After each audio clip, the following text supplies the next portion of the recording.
مولانا صاحب ایک سوال ایک خاتون نے بھیجا ہے، صفیہ نام کی خاتون ہیں، وہ پوچھتی ہیں مولانا صاحب ایک حدیث ہے کہ جنت میں آدمی اسی کے ساتھ ہوگا جس سے وہ محبت کرتا ہے، اب میں جنت میں اپنے شوہر کے ساتھ ہوں گی یا اپنے محبوب کے ساتھ؟ اگر میں اپنے محبوب کے ساتھ زندگی گزارنا چاہتی ہوں تو آپ اس کے بارے میں مجھے وضاحت فرمائیں، کیا میں وہاں پر اپنے شوہر کے ساتھ جاؤں گی یا پھر اپنے محبوب کے ساتھ؟ نہیں، اگر تو آپ اپنے شوہر کے علاوہ کسی اور سے محبت کرتی ہیں جو آپ کے لیے جائز نہیں، محبت تو آپ کو اپنے خاوند سے کرنی چاہیے.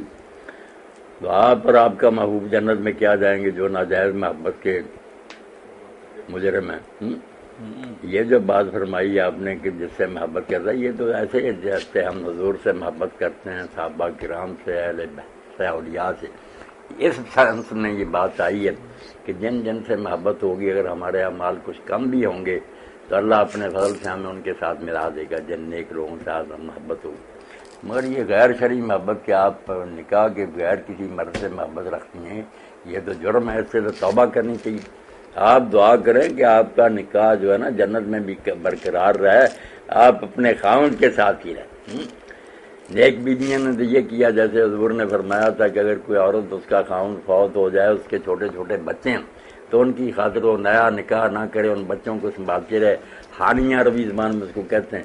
تو خاوند کے ساتھ ہی ہوگی. نیک بیویاں تو یہ چاہتی ہیں کہ اپنے خاوند کے ساتھ ہی ان کا یہ رشتہ برقرار رہے، کیوں نیا ڈھونڈنا. اللہ رحم فرمائے.